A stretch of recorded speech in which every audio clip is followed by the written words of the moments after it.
네, 전해드린 대로 우리가 독자 개발한 군 정찰위성 2호기 잠시 뒤면은 미 플로리다 기지에서 발사가 됩니다.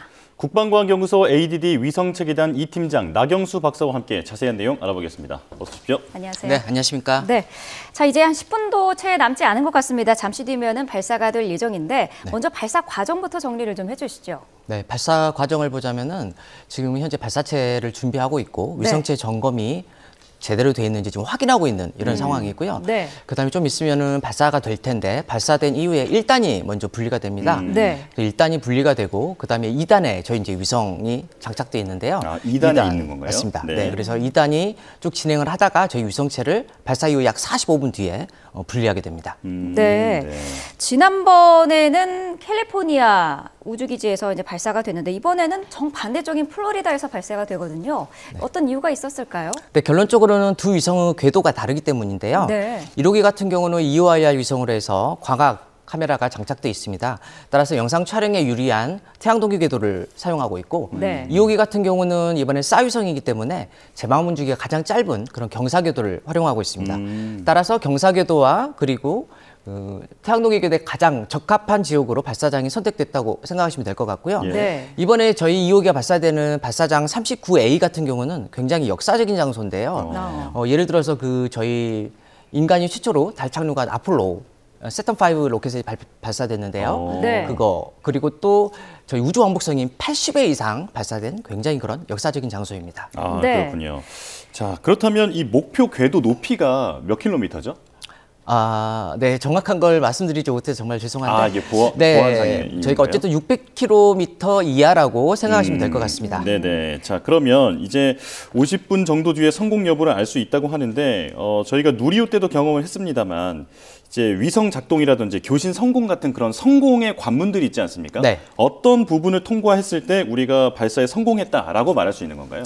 일단 저희가 생각하는 우리 위성 발사 성공 기준을 먼저 말씀드리자면은 위성체가 발사체로부터 정상적으로 분리가 되고 그다음에 위성체와 지상체 간 양방향 통신이 정상적으로 이루어졌을 때 그때 우리는 위성 발사 성공했다고 얘기를 하고요. 예. 위성 자체 같은 경우에 있어서는 그 전력을 공급해주는 태양전지판이 잘 펴지고 이 통해서 전력이 잘 공급이 되고 또 위성체 각 장비들이 하나씩 잘 작동하는 걸 확인함으로써 위성이 정상적인 거를 성공함을 확인하게 됩니다. 예. 네.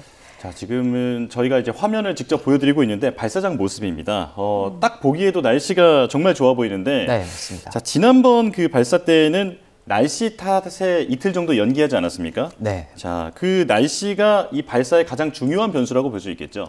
네, 맞습니다. 날씨가 발사하는데 굉장히 중요한 요소가 되는데요.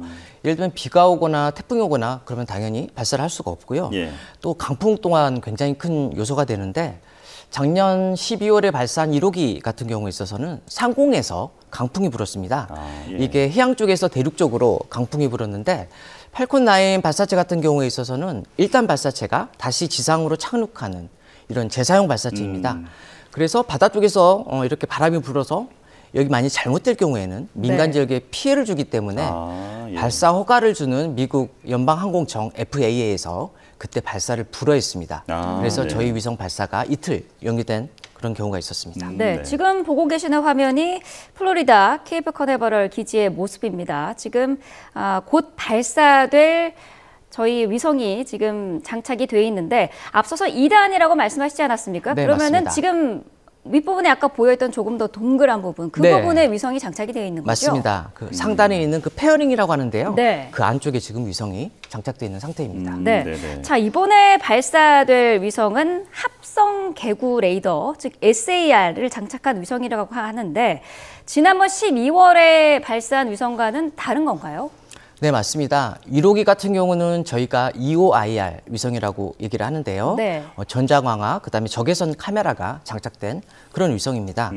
그래서 직관적으로 말씀드리자면은 디지털 카메라, 그다음에 일반 적외선 카메라로 이해를 하시면 되겠는데요. 네. 그러다 보니까 영상을 찍으면 바로 알아보기가 굉장히 쉽습니다. 어떤 물체인지 식별도 쉽고 그래서 정말 직관적인 훌륭한 데이터를 제공을 해주지만 네. 아시다시피 기상이 안 좋을 때 예를 들면 구름이 끼거나 비가 왔을 때는 위에서 찍으면 타겟을 이제 식별하기가 힘든 그런 상황이죠. 예. 네. 마찬가지로 적외선 카메라 같은 경우도 온도 차이를 이용해서 밤에 영상을 찍을 수는 있지만 또 기후에 영향을 받습니다. 하지만 이번에 발사하는 2호기 같은 경우는 SAR라고 하는데요. 네. Synthetic Aperture Radar라고 해서 합성 개구 레이더가 장착된 위성입니다. 이거는 이제 간단하게 말씀드리자면 이제 레이더가 움직이면서 지상에 전파를 방사하고 돌아오는 신호를 통해서 영상을 만드는 이런 기술인데요. 아, 네. 예. 간단히 말씀드리자면 어떤 물체의 형상이 있을 때 이 형상에 따라서 들어오는 전파의 시간이 다르고 그다음에 물질에 따라서 들어오는 신호의 특성도 달라지게 됩니다. 네. 네. 그것을 영상화했다고 생각하시면 되고요. 전파를 사용하다 보니까 날씨라든가 밤낮에 무관하게 영상을 찍을 수 있는 굉장히 큰 장점이 있습니다. 네. 하지만 문제는 이제 지상에서 영상을 받아보면요. 흑백이고 그다음에 좀 굉장히 난해한 부분이 있습니다. 아, 특히 예. 세밀한 표적 같은 경우에 있어서는 그 판독관이 전문적으로 이렇게 판독할 필요가 있어서 결론적으로 말씀드리자면 이제 완벽한 위성은 없는 거죠. 예. 그래서 EOIR 위성과 SAR 위성을 모두 상호 보완적으로 운영해서 군 임무 효용성을 극대화할 필요가 있습니다. 네, 예. 지금 저희가 현장 생중계 화면을 보여드리고 있는데 지금 1분이 딱 남았습니다. 1분 뒤면은 이제 힘차게 하늘 위로 오를 것으로 보이는데 남은 위성은 그렇다면 SAR라고 하셨는데 SAR 위성을 발사하는 것으로 알려져 있는 거죠? 네, 맞습니다. 네. 남은 SAR 위성이 3개가 있고 올해 하반기에 1기 그리고 내년까지 2기를 모두 발사할 계획입니다. 네. 네네. 자, 저번에 쏘아 올렸던 1호기는 모두 국산 기술이라고 알려져 있는데 이번 그 SAR 위성부터는 우리 국산 기술의 어떤 비율이 얼마나 됩니까? 이번 SAR 위성 같은 경우는 국산화도 많이 돼 있지만 해외와 기술 협력한 부분이 있습니다. 아, 하지만 예. 그 사업 내에서 점진적으로 국산화를 해서 4호기 때는 국산화율이 훨씬 많이 올라간 상태고요. 아, 네네. 그다음에 이 사업을 진행하면서 저희가 또 별도 핵심 기술 사업으로 인해서 저희가 또 기술을 예. 확보하고 있어서 다음 후속 위성에서는 전부 국내 발사할 수 있을 걸로 보입니다. 네, 지금 현장에서 카운트다운이 진행되고 있습니다. 화면 한번 보실까요? 1, ignition. Engines full power and lift off. 자, 네. 이제 발사가 됐습니다. 거대한 연기를 내뿜으면서 펠컨 9이 우리 위성을 싣고 날아오르고 있습니다. 네, 일단 발사대는 성공적으로 분리를 했고요. 자, 이제 잠시 뒤면은 1단이 분리가 되는 거죠? 네, 맞습니다. 자, 밑에 보면 그 날아오르는 속도와 고도까지 보이는데 나사라든지 다른 국가기관들은 저렇게 상세한 자료를 보여주지 않았던 것 같아요. 이제 펠컨 9 같은 경우는 민간 업체이기 때문에 저런 정보들을 제공해주고 있고요. 네. 다만 저희 같이 이제 군사위성이 장착된 경우에 있어서는 1단만 보여주고 2단은 보여주지 않습니다. 예, 네. 예. 페어링 분리까지는 보통 어느 정도 시간이 걸릴까요? 지금 페어링 분리까지는 약 3분 10초 정도 저희가 생각하고 있습니다. 네. 네. 자, 아직까지는 아무런 이상 없이 잘 날아오르고 있습니다. 네, 잘 가고 있습니다. 네. 박사님께서 보시기에는 지금 아무 문제 없는 거죠? 네, 아주 지금 정상적으로 잘 운영되고 있는 걸로 보입니다. 예, 예. 네, 말씀하신 것처럼 3분 10초 뒤에는 페어링이 분리가 되고요.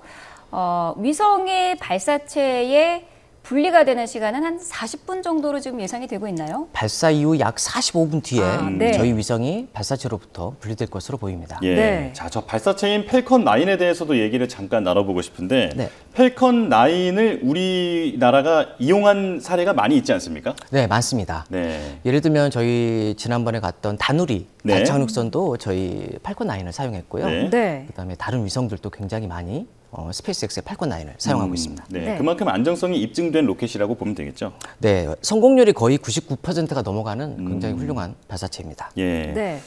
자, 그리고 이 펠컨 9은 사실 한 가지 위성만 싣고 올라가지 않는다고 들었거든요. 네, 혹시 맞습니다. 이번에도 우리 위성 이외에 다른 위성들도 실려 있습니까? 네, 다른 위성도 실려 있습니다. 하지만 저희가 주 위성이기 때문에 예. 맨 위에 저희 위성이 실려 있고 그 아래쪽에 다른 위성들이 각국의 위성들이 실려 있습니다. 아, 네. 하지만 분리는 저희 위성을 가장 먼저 분리하고 아, 그 이후에 네. 다른 나라 위성들을 분리할 계획입니다. 아, 네. 예. 자, 지금 발사된 지 2분 18초 지나고 있고요. 네. 잠시 뒤면은 페어링도 분리가 될 것으로 보입니다. 자, 중간중간에 여러 가지 불빛이 보이는데 자, 지금 분리가 된 건가요? 지금 뭔가 네. 지금 떨어져 나가고 1단 있는 것 로켓과 같은데요. 분리가 된 것으로 보이죠? 네, 그렇게 보입니다. 예. 지금 저 부분이 재사용하는 부분인 거죠? 네, 1단을 저희가 재사용하게 되고, 그다음 이제 스페이스X에서는 이제 페어링 분리하는 것도 페어링 분리할 때 이제 2단에 있는 위성들이 보일 수 있기 때문에 페어링 분리는 보여주지 않고요. 네. 1단 분리되고 나서 1단이 착륙되는 시점까지 이렇게 생방송으로 보여주게 됩니다. 예. 네. 이제 저렇게 해서 이제 지상으로 돌아오게 되는데 날씨가 만약에 좋지 않다면 네. 이제 돌아오는데 문제가 있기 때문에 그동안 날씨가 가장 큰 변수였다. 오늘은 문제가 없다. 이렇게 네. 예, 보면 되겠습니다. 맞습니다. 아까 보셨던 장면 같은 경우는 한 약 2분 15초 정도에 네. 발사체 1단 엔진이 정지되고 그다음에 발사체 2단 엔진의 지금 1차 분사가 시작되고 있는 모습을 보여주고 있습니다. 아, 예. 지금 네. 로켓 자체에 탑재된 카메라를 통해서 화면을 보여드리고 네, 있습니다. 맞습니다. 네. 자, 지금 발사되고 있는 위성과 관련해서 군 독자 정찰위성 2호기 오늘 오전에 정상적인 발사가 이루어졌다. 지금 속보가 나왔습니다. 자, 미 플로리다주 케네디 우주센터에서 발사가 됐고요. 지금 발사된 지 4분 정도, 3분 52초 지나고 있습니다. 지나고 있고요. 지금 일단은 분리가 조금 전에 된 상태입니다. 네. 이제 네. 페어링이 분리될 시점이라고 생각하시면 될 것 같습니다. 네, 네. 페어링이라고 하면 위성을 보호하고 있는 덮개라고 보면 되겠죠? 네, 발사체 맨 상단에 있는 동그란 부분이고요. 네. 이 안에 위성이 들어있고 페어링이 두 쪽으로 이렇게 분리되게 됩니다. 재사용되는 부분에 혹시 페어링도 포함이 됩니까? 네, 원래는 그 1단만 재사용했었는데요. 지금 현재 페어링까지 재사용을 하고 있습니다. 예, 예. 그래서 차이점을 보시자면은 1호기 때는 페어링 쪽에 그 우리나라 마크가 있는 걸 보실 수가 있었을 네. 텐데요. 이번에는 보이지 않습니다. 그 이유가 1호기를 계약했을 때는 페어링 자체 재사용이 상업화되지는 않았었고요. 네. 저희 2호기를 계약할 시점에는 이제 페어링이 재사용되는 걸로 완전히 결정이 된 상태였습니다. 예, 예. 그러다 보니 재사용해야 되니 이제 마크를 붙일 수 없는 그런 상황이 되었다고 이해하시면 될 것 같습니다. 그렇군요. 네. 자, 이 군사정찰 위성이 5개가 올라갈 것으로 알려져 있는데 모두 중대형 위성으로 알려져 있거든요. 네, 자, 맞습니다. 이 외에도 중소형 그리고 초소형도 보낸다고 하는데 네. 그 구체적인 계획에 대해서 좀 간략하게 말씀해 주실까요? 네, 말씀하신 것처럼 작년 상반기부터 지금 초소형 위성 사업이 다부처 사업으로 그러니까 국방부, 과기부 등이 참여하는 그런 사업으로 진행 중에 있고요. 예. 네. 수십 개의 위성을 만들어서 발사할 계획입니다. 따라서 초소형 위성과 중대형 위성이 혼합하게 되면은 감시 정찰 능력에 있어서 굉장히 큰 효과가 있을 것으로 판단하고 있습니다. 아, 네네. 자, 지난해 12월에 지금 1차적으로 군 정찰 위성을 쏘아 올렸는데 이 위성은 지금 기대하고 있는 만큼의 성능을 보이고 있나요? 네, 현재 수준을 말씀드리자면 그 보정 단계에 있는데 네. 약 90% 가까이 위성이 완성되었다라고 말씀하시면 될 것 같고요. 네. 그다음에 현재 요구 성능 자체도 군이 요구한 성능을 상회하는 그런 굉장히 우수한 성능을 보여주고 있습니다. 아, 네. 이 보안이기 때문에 구체적으로 말씀하시기는 어렵겠습니다만 이 성능은 어느 정도 됩니까? 아, 성능. 네. 네. 성능이 굉장히 중요한 부분인데요. 네네. 지난번 1호기 때 공식적으로 발표된 성능은 1호기 같은 경우에 세계 5위권이라고 말씀이 됐었고요. 예. 그다음에 지금 발사하는 2호기 같은 경우에 있어서는 그 초고위 상황을 찍는 게 이제 목적이고요. 싸위성. 그다음에 성능 같은 경우는 해상도 수준으로 봤을 때 그 선진국과 비견해도 전혀 뒤지지 않는 최상위권이다. 이렇게 네. 자신 있게 말씀드릴 수 있을 것 같습니다. 그렇군요. 이 위성의 군사 정찰 위성 발사 사업 명칭이 425 사업이라고 들었는데 어떤 이유가 있었을까요? 네. 425에서 4는 싸위성에서 온 거고요. 네. 그다음에 2호는 EOIR 위성에서 온 건데요. 예. 그래서 425 이렇게 명칭을 했는데 네. 일부 싸 전문가들은 425가 아니라 싸이오 사업 이렇게 읽기도 하시고요. 네. 저희 연구원 중 한 명은 실제 4월 25일 날 결혼도 했습니다. 네. 그 친구는 지금 지상체에서 위성 운영 총괄을 맡고 있습니다. 아, 예, 예. 대단한 친구죠. 네. 그러니까요. 자, 지난해 그 김경근 박사 나오셨을 때는 네. 그 먼저 올라간 그 2호 위성에 이름을 붙이는 걸 고려한다고 말씀하셨는데 네. 혹시 지금 올라가는 이 정찰 위성들 시리즈에 이름을 붙일 계획도 있습니까? 네, 저희 일단 국가 내부에서 그 방송 나가시고 나서 네네. 저희 단장님께서 공모를 하셨습니다. 자, 이름을 짓자 해서 연구원들끼리 이제 이름을 수없이 많이 냈는데요. 네. 아, 이게 특별한 게 좀 마음에 드는 게 없어서 이게 대국민 투표를 해야 하나 네. 이런 생각이 듭니다. 그래서 저희 계속 이제 질 생각이고요. 네. 앞으로도 계속 그 공모를 지금 관계기관이라든가 이쪽에서 받고 있는 중입니다. 아, 그렇군요. 네. 자, 우리의 정찰위성 이야기를 계속 하고 있는데 북한도 조만간 정찰위성을 쏘아 올리겠다 이렇게 이야기를 하고 있지 않습니까? 네, 맞습니다. 북한의 위성 기능은 어느 정도로 파악하고 계시나요? 북한 위성 같은 경우는 정보를 공개적으로 제공하고 있지 않기 때문에 네. 저희가 정확한 성능은 알 수가 없지만 네. 저희가 위성 개발 경험이 25년이 넘어가고 네. 또 북한은 경험이 짧기 때문에 저희의 위성의 성능이 북한보다는 훨씬 우수할 거다라고 감히 말씀드릴 수 있을 것 같습니다. 예, 네. 지금 저기 그래픽에 북한의 해상도가 3m 이상이다 이렇게 나와 있는데 구체적으로 저 3m 이상이라는 것은 어느 정도 크기를 볼 수 있다라는 말인가요? 그 저희가 디지털 카메라로 영상을 찍었을 때 네. 그 이걸 확대해 보면 픽셀이라는 게 나오잖아요. 아, 예. 네. 네. 그 픽셀 하나의 크기가 3m다. 네, 이렇게 이해를 하시면 될 것 같습니다. 네. 네. 그렇다면 아주 넓은 지역을 한 번에 찍는 정도밖에는 성능이 안 나온다고 볼 수 그렇죠. 있겠네요. 만약 3m라면 그렇게 생각하시면 될 것 같고요. 3m짜리가 크게 하나의 픽셀이기 때문에 사실 군사적으로 활용할 때는 만약 저 수치가 맞다면 거의 효용성은 좀 낮다라고 볼 수 있을 것 같습니다. 예. 네. 일부 언론의 이야기를 보면은 남북 위성이 그 상공에서 50km 정도 사이를 두고 지나가고 있다. 그렇기 때문에 충돌의 위험성이 있는 게 아니냐 이런 우려도 있던데요.